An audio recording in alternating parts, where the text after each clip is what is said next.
قالت لخطيبها: لو ما خدنيش المسيح أنا هتجوزك. وظهرت لمطران أسيوط. النهاردة هنعرف حكاية القديسة مريم اللي جسدها لحد النهاردة بعد 25 سنة من موتها ما تحللش. قصة جميلة جدا من قصص قديسين الكنيسة، حكاية عروس المسيح مريم عزة راغب. انتقلت للسماء من 25 سنة وجسدها ما تحللش لغاية دلوقتي. مريم من أسرة مسيحية فقيرة جدا، وكان ليها 6 إخوات.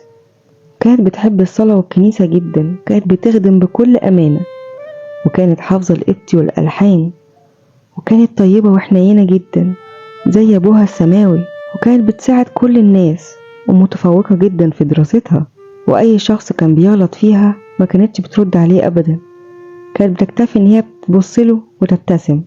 ووقت دراستها في الثانوية العامة سابت القرية وراحت للمدينة، لأن القرية في الوقت ده ما كانش فيها مدرسة ثانوي، وراحت قعدت في بيت للراهبات وتعلقت بيهم جدا، وقررت إن هي تتراهب.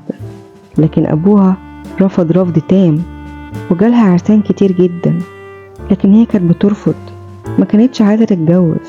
فأبوها كان زعلان جدا من الموضوع ده، وفي الآخر راح غصب عليها إنها تتجوز بالعافية، وفعلا اتخطبت غصب عنها. فراحت رجعت الشبكة بتاعتها لخطيبها وقالت له: خلي الشبكة دي معاك كأني مخطوبالك، ولو ما خدنيش عريسي يسوع المسيح أنا هتجوزك بعد 40 يوم. فاستغرب جدا خطيبها من الكلام اللي قالته له، وقال لها: اشمعنى 40 يوم؟ قالت له: أرجوك، ده طلبي الوحيد منك، ممكن تنفذهولي؟ وفعلا حصل اللي اتمنته. وفي اليوم 39 انتقلت لفردوس النعيم عشان تبقى عروس للمسيح، وسافرت السما يوم 19/3 سنة 1996 في شهر القديسين، شهر مارس. راحت لعريسها السماوي، راحت بين أحضان العذراء والقديسين، وكانت عارفة ميعاد انتقالها، وكان والدها في الوقت ده مسافر قبل انتقالها بيوم بالظبط.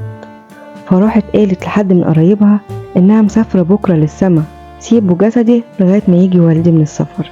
وجنازتها البلد كلها مشيت وراها بالدموع من حبهم ليها ومن جمال قلبها.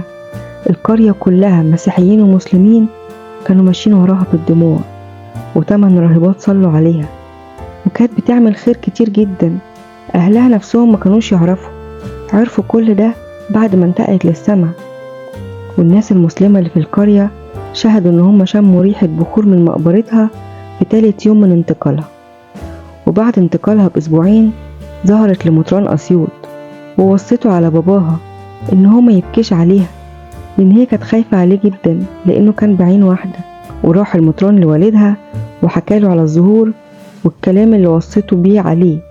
وبعد 25 سنة من انتقالها أهلها كانوا بيدفنوا حد من قرايبهم في نفس المدفن، فلقوا صندوقها جديد كأن في حد بيلمعه كل يوم، فاستغربوا جدا.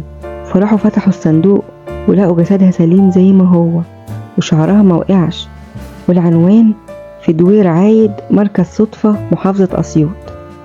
هكذا في المسيح سيحيا الجميع، جسدها لم يرى فساد، عشان تدوق السعادة الموعودة بيها للقديسين. صلاتك تكون مع جميعنا أمين. لو أول مرة تسمع سيرة القديسة مريم عزة راغب ابعتها لكل الناس، خليهم ياخدوا بركة. وتابع صفحتي واستنوني كل يوم بالليل الساعة 8 مع سيرة قديس جديد.